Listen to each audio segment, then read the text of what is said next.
बिस्मिल्लाहिर्रहमानिर्रहीम नहमदुहु व नुसल्ली व नुसल्लिमु अला रसूलिहिल करीम। तमाम देखने और सुनने वालों को अस्सलामु अलैकुम व रहमतुल्लाहि व बरकातुहू। इस्लामाबाद की मस्जिद मदनी मस्जिद को रातों रात शहीद करके उसका सारा मलबा उठा के बड़े जंगल में फेंक दिया गया, जिसमें कुरान पाक के बहुत सारे शहीद शुदा औराक भी थे। उलमा ने अगले दिन एहतजाज किया, शोर पड़ा। फिर एक वीडियो रिलीज़ की गई कि नहीं, मस्जिद शहीद नहीं हुई, एक मदरसा शहीद हुआ है।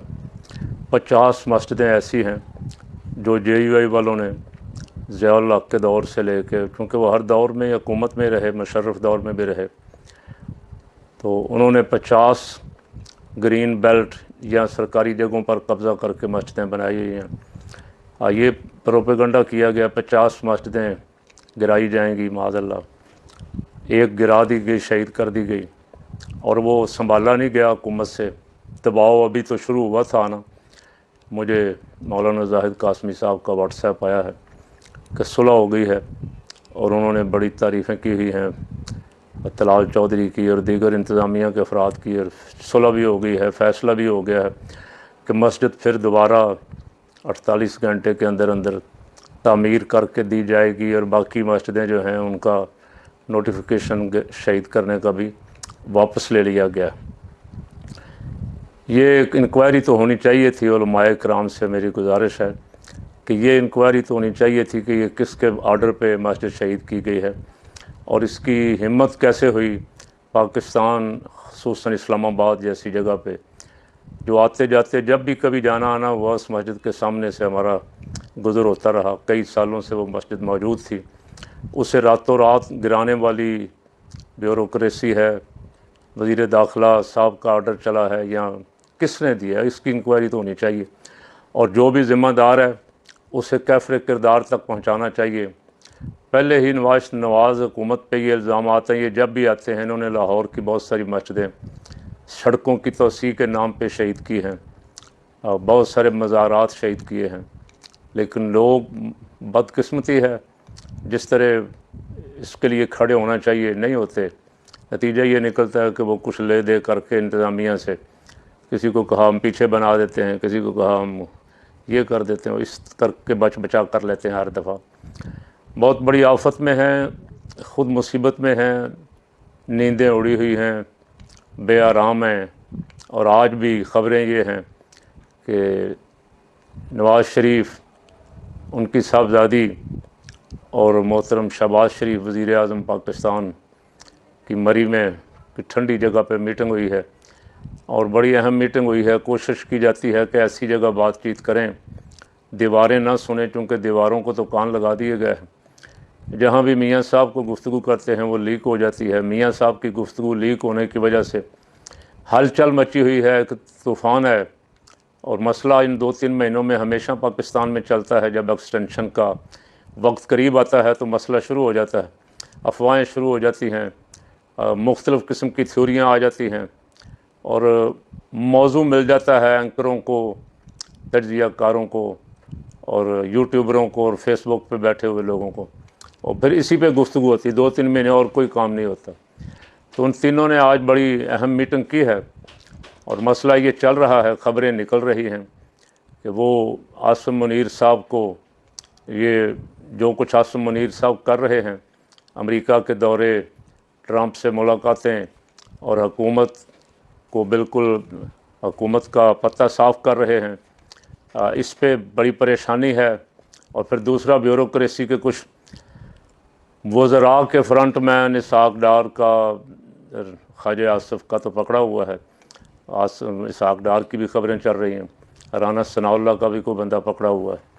इसी तरह और मिनिस्टर जो हैं, जो तगड़े मिनिस्टर हैं और नवाज़ शरीफ के करीब हैं, उन सब को घेरा डाला जा रहा है और दबाव डाला जा रहा है। ज़रदारी पे भी दबाव डाला जा रहा है। कहा गया कि ज़रदारी पूरे सिंध में करप्शन आम है। तो करप्शन एक ऐसा नासूर है जिसने मुल्क को तबाह बर्बाद किया है, और इसी करप्शन के नाम पे हमेशा एक दूसरे को, दोनों तबके एक दूसरे को ब्लैकमेल करते, करप्शन का रौला डाल के ब्लैकमेल करते हैं, अपनी मनवाते हैं, वो अपनी मनवाते हैं। आज असद कैसर साहब ने कौम से माफ़ी मांग ली। भाजपा को एक्सटेंशन देना हमारी बहुत बड़ी गलती थी। काश ये बात हुक्मरानों को उस वक्त समझ आए जब वो इक़्तिदार में बैठे होते। उस वक्त तो वो ऐसी हवाइयाँ छोड़ते हैं एक पेज की कि लगता है कि ये पैदाइशी आपस में गले मिले हुए हैं और इनकी को मोहब्बत अज़ली है। लेकिन जब एक्सटेंशन का मसला आता है तो एक पेज जो है वो फाड़ जाता है, शोर शराबा पड़ जाता है। ये माफ़ी इमरान खान को भी मांगनी चाहिए, ये माफ़ी नवाज़ शरीफ को भी मांगनी चाहिए, ये माफ़ी पीपल पार्टी को भी मांगनी चाहिए और कोई ऐसा असूल बना देना चाहिए। मुझे तो कोई मसला नहीं, हमारी तरफ से कोई आ जाए, ये उनको मसला है जिन्होंने भुगतना है। लेकिन इससे नुकसान क्या होता है? इससे नुकसान ये होता है कि जो बाद वाले हैं उनकी हक तलफ़ी होती। हर अफसर जो इस ओहदे तक पहुँचा उसका हक बनता है कि उसके नंबर पे बारी आए। लेकिन ये एक ऐसी नई बिदत शुरू हो गई है कि इसकी वजह से एक बंदा 6-6 साल निकाल जाता है और हमेशा रहना चाहता है, वो हमेशा रहने के लिए अपनी मनसूबाबंदियाँ करता है। बाकी जितने पीछे हैं उन बेचारों की हक तलफ़ी होती है, उनको उनका हक नहीं मिलता, वो नीचे ही ऐसा ऐसा रिटायर्ड हो जाते हैं। कोई ऐसा कानून बनाना चाहिए सियासतदानों को, सबको मिल के, बल्कि इसमें ख़ुद इस्टेब्लिशमेंट को चाहिए कि वो मिल के ऐसा कानून बनवाएं कि इस्टेब्लिशमेंट के साथियों की भी एक दूसरे के ज़रिए हक तलफ़ी ना हो। वो अपना इदारा एक बड़ा इदारा है, पाकिस्तान का मुअज़्ज़ज़ इदारा है, पाकिस्तान का दिफा उनके ज़िम्मे है।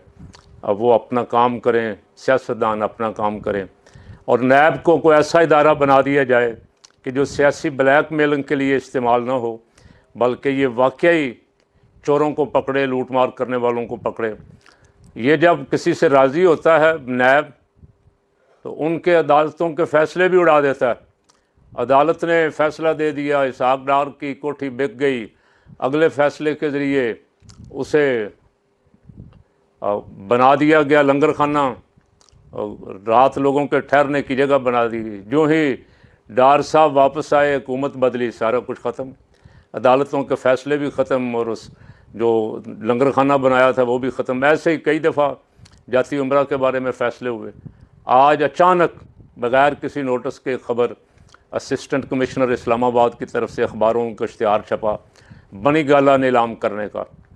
उसका शोर मचा हुआ, पता नहीं नीलामी रुक गई है, क्या हुआ है। लोगों ने टेलीफोन किए, उनकी रिकॉर्ड अपने कॉलें रिकॉर्ड की गई हैं, वो चल रही हैं सोशल मीडिया पे। वो पूछ रहे हैं जी ये इमरान खान वाला घर ही बेच रहे हैं? तो ऑफिसर साहब आगे से कह रहे हैं कि हाँ बिल्कुल बिल्कुल वही बेच रहे हैं। तो किस जगह है, कोई निशानदेही हमें करवा दें, तो फिर टेलीफोन भी बंद कर देते हैं। अब बचने के लिए साफ बचते भी नहीं, सामने आते भी नहीं, कर करा कुछ ना कुछ चक्करबाजी चल रही। तो यहाँ कोई कानून तो ना हुआ। आज नैब कुछ कर रही है, कल हालात बदलेंगे, फैसले सारे बदल जाएंगे।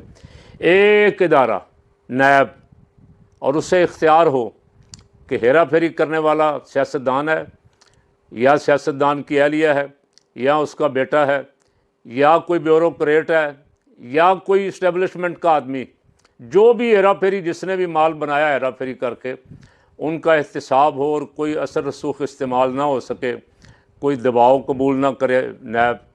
लेकिन अगर नैब ने सारा सियासी खेल ही खेलना, सियासी ब्लैकमेलिंग करनी है, तो खुदा के लिए इसको बंद कर दें। एक कौम सुन सुन के, इसके फ़ैसले देख देख के, इसकी बढ़कें सुन सुन के, और इसके इस तरह के फ़ैसले, जिस तरह का आज उन्होंने बनी गाला बेचने का किया, मलक रियाज की प्रॉपर्टियाँ बेचने के फ़ैसले किए, इनको देख देख के कौम ऐसे इदारों से, इंसाफ के इदारों से बिल्कुल मायूस हो रही है। और ये मायूसी जो है ये नुकसानदेह है मुल्क के लिए फ़ायदा मंद नहीं है। इसलिए सियासतदान ही मिल बैठ जाएं, इस्टेब्लिशमेंट को भी शामिल करें साथ, और नैब को आज़ाद कर दें। नैब आज़ाद कर दें कि जो भी, जिसको ये महसूस करें, और कोशिश करें कि वहाँ ज़ियानतदार ऑफिसर लगाए जाएं। मुल्क में से कोई 5-4 आदमी ऐसे चुन लें जिन पे सबका एतमाद हो और उनको फ्री हैंड दिया जाए, तो मैं समझता हूँ बहुत सारे हमारे मसाइल जो हैं वो हल हो सकते हैं, ये ब्लैकमेलिंग ख़त्म हो सकती। एक आज अफवाह ये भी फैली हुई है कि खान को शौकत खाना मुंतकिल कर दिया गया है या किया जा रहा है। उनकी सेहत बड़ी तेज़ी से गिर रही है। एक तरफ ये खबर छोड़ी हुई है, दूसरी तरफ ये लगा दिए जाएंगे जो जिनको सरकारी एजाज़ात से नवाजा है, वो साफ़ी बड़े बड़े नामी गिरामी साफ़ी हैं, मैं नाम नहीं लेता उनका। और मैं तो ज़ाहिर सियासी वर्कर हूँ, एक मैं जानता हूँ, और तकरीबन ज़्यादातर साफ़ियों को तो जानता ही हूँ, कई साल तक उनके साथ वास्ता जो रहा, उनको लगा दिया। इधर से खबर छोड़ी, खान को शौकत खानम मुंतकिल किया जा रहा है, उधर से खबर चला दी कि कुछ डील हो गई है, फाइनल होने वाली है, एक दो दिनों में मुल्क का सारा सियासी मंजरनामा बदलने जा रहा है। ये खबर हम काफ़ी देर से सुन रहे हैं, आज फिर ये मार्केट में बड़ी तेज़ी से चल रही है। दुआ करनी चाहिए, आप भी हम भी सब मिलकर दुआ करें कि अल्लाह इस मुल्क की खैर फरमाए, साजिशों से हमें महफूज फरमाए, को दयानतदार क़यादत, दयानतदार अदालत, दयानतदार नैब, दयानतदार इदारे नसीब फरमाए, जो इस मुल्क में चोरों को, डाकुओं को, लुटेरों को, करप्ट माफिया को कैफर किरदार तक पहुँचाएँ, और जो हकदार हैं उनको उनका हक दिया जाए।